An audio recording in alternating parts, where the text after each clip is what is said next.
नमस्कार, मैं हूं प्रभु चावला। भारत में आप जानते ही हैं कि लोगों को मंदिरों में बड़ी आस्था है।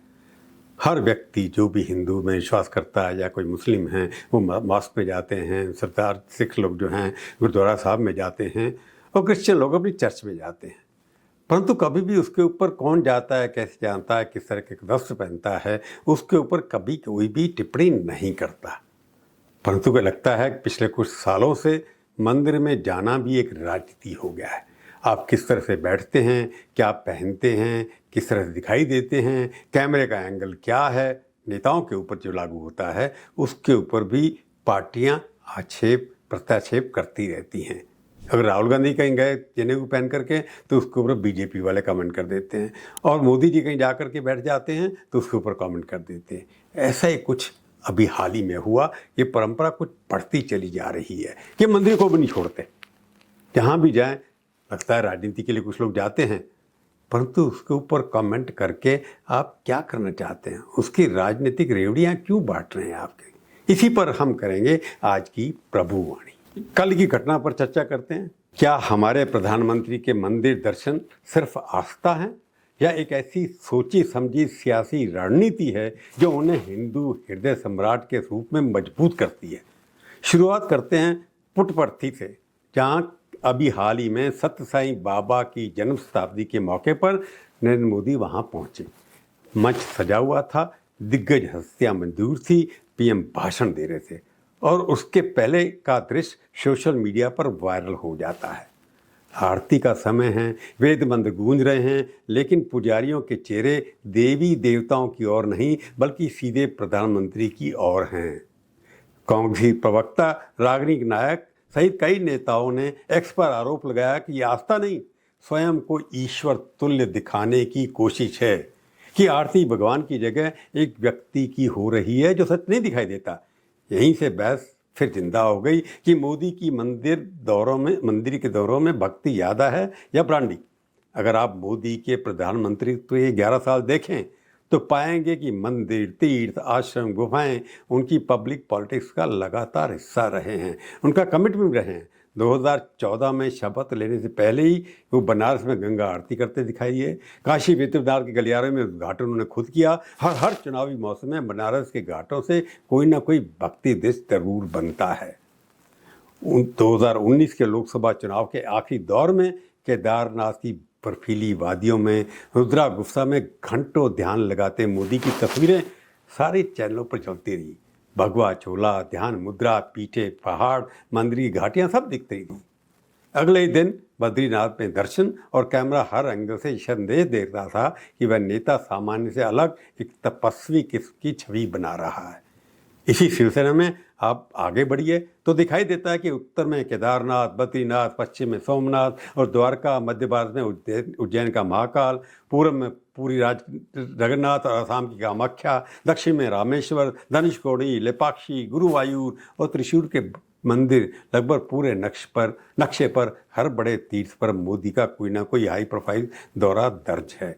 वो इसमें विश्वास करते हैं, ये दीर्घ प्रदर्शन करना है उनको। मोदी जी को मैं पहले से जानता हूँ, वो हिंदुत्व में पूरा विश्वास करते हैं। केदारनाथ में सिर्फ मंदिर नहीं, वो गुफा भी ब्रांड बन गई, टूरिस्ट जाने लग गए। जहाँ उन्होंने ध्यान किया था आज वह मोदी केव के नाम से टूरिस्ट स्पॉट बन गया है। उज्जैन के महाकाल लोक कॉरिडोर का उद्घाटन भी उन्होंने किया, जहाँ वे धोतियाँ पहनकर गर्भगृह में आरती करते दिखे। गुजरात में पावागढ़ की कालिका माता से लेकर डोंगरगढ़ की महाबलेश्वरी, मलेशी की त्रिपुरा की माता की त्रिपुरा सुंदरी तक कई शक्ति पीठों पर वो जा चुके हैं। वो विश्वास करते हैं, इसलिए वो जाते हैं। उनका ये है कि जितने भी हिंदू देवी देवता हैं वहाँ उनको जाना चाहिए। विदेश नीति में भी मंदिर डिप्लोमेसी साफ दिखाई देती है।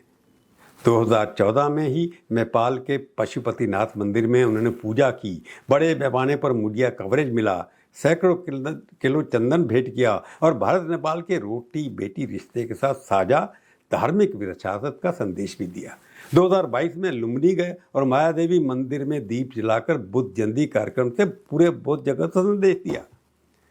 2019 में बहरीन के 200 साल पुराने श्रीनाथ जी मंदिर में दर्शन पूजा के साथ वहाँ के भारतीय मूल के समाज को उन्होंने एड्रेस किया। 2024 में अबू धाबी के बेस्ट हिंदू मंदिर का उद्घाटन करते हुए ये तस्वीर बनाई कि खाड़ी देशों के बीच भी हिंदू मंदिर और भारतीय प्रधानमंत्री की छवि साथ साथ खड़ी है। ये संयोग नहीं है कि इन विदर्भ को वहाँ की सरकार और भारतीय प्रवासी दोनों ने उत्सव की तरह से पेश करते हैं और भारत में इसे टीवी स्क्रीन पर भारत की सांस्कृतिक ताकत के रूप में दिखाया जाता है। अब जरा संख्या की बात करें, अगर आप 2014 से 2025 तक के प्रधानमंत्री कार्यालय, विदेश मंत्रालय, मीडिया रिपोर्ट्स को देखें तो हाई प्रोफाइल कैमरे के साथ कार्य हुए मंदिर सैकड़ों में, दर्जनों में शामिल हैं। सिर्फ कुछ साल पहले एक रिपोर्ट में कहा गया कि अभी चल रहे चुनावी चक्र के बीच एक महीने में 4 बड़े मंदिरों में पूजा करते दिखे मोदी जी। राम मंदिर प्राण प्रतिष्ठा से पहले दक्षिण भारत की 11 दिवसीय यात्रा में ही वे नासिक के रामकुंड और काला राम मंदिर, आंध्रा के लेपाक्षी वीरभद्र मंदिर, केरल के गुरुयोग और त्रिपुरा के रामास्वामी मंदिर, तमिलनाडु के श्रीरंगम और धनुषकोडी रामेश्वर के कोठम रामास्वामी मंदिर, इन सबों जगहों पर गए। सिर्फ एक अनुष्ठान से 6-7 मंदिर कवर हो गए उनके। ये पैटर्न अलग अलग चुनावी मौसमों में दिखता होगा। सुरक्षित अनुमान ये है कि 2014 से अब तक लगभग राज्यों और विदेशों में सार्वजनिक रूप से कवर किए मंदिर यात्रियों की संख्या 100 से ऊपर जाती है और विदेश दौरों में कम से कम 8 से 10 बार किसी मंदिर, मठ या तीर्थ पर जाते हुए तस्वीरें हमारे सामने हैं। अब मतलब सवाल ये है कि इन दौरों से राजनीति कैसे बनती है। पहला बिंदु, मोदी अपनी हिंदू पहचान छिपाने से डरते नहीं हैं। वो गर्व से कहते हैं कि मैं हिंदू हूँ। वो माथे पर लंबा तिलक, केसरिया चादर, धोती, शाल, कभी पगड़ी, कभी त्रिपुंड, ये सब कैमरे के सामने इसलिए नहीं करते कि उनको ये सब दिखाना होता है, वो इससे विश्वास करते हैं। संदेश सीधा है, मैं न सिर्फ हिंदू हूँ, मुझे इस पर गर्व है और मैं इसे सार्वजनिक जीवन में दिखाने में नहीं झिझकता।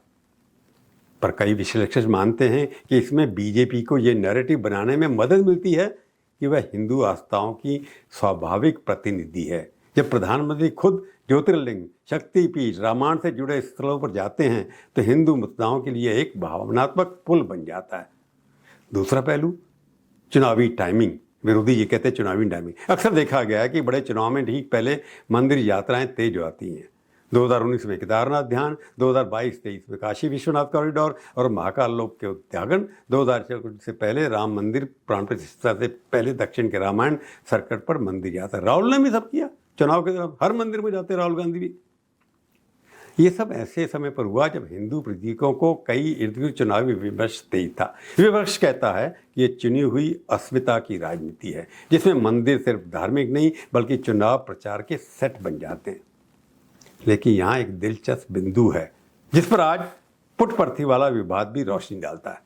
मोदी जहाँ जहाँ जाते हैं वहाँ के मंदिर प्रबंधन और पुजारियों की भूमिका अहम बन जाती है। वही तय करते हैं कि प्रधानमंत्री को कहाँ बैठेंगे, किस तरह से पूजा करेंगे, आरती की दिशा क्या होगी, कौन शंख बजाएगा।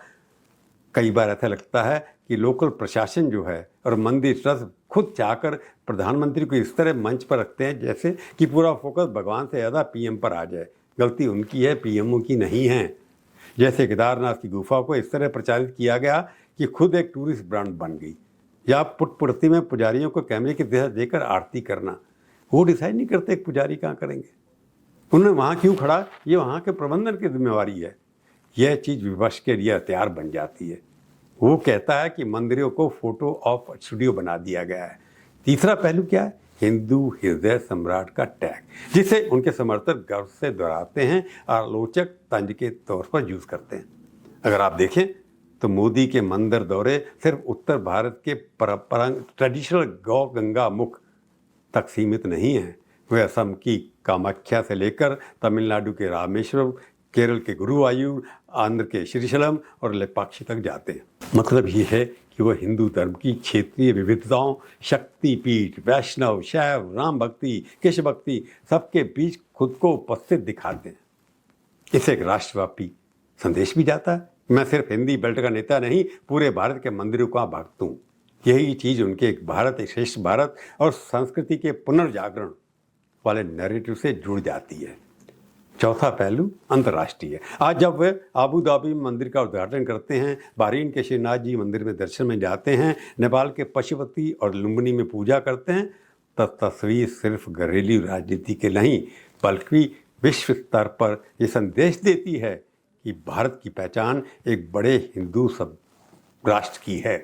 समर्थक इसे सॉफ्ट पावर कहते हैं कि भारतीय प्रवासी, स्थानीय सरकारें और दुनिया भर में हिंदू यह देखकर गर्व महसूस करे कि उनके देश का प्रधानमंत्री निडर होकर मंदिर पूजा करता है। आलोक तो कहते हैं कि यह भारत के बहुलतावादी धर्मनिरपेक्ष चित्र को धीरे धीरे एक धर्म विशेष की ओर झुका रहा है। अब वापस पुटपर्थी के विवाद पर लौटते हैं, जहां दो अलग बातें हैं। एक, मोदी का वहां जाना जो किसी भी आस्तिक नेता की तरह स्वाभाविक हो सकता है। आखिर सत्य साईं बाबा का आश्रम दशकों से नेताओं, फिल्म स्टार, क्रिकेटर्स को बुलाता रहा है।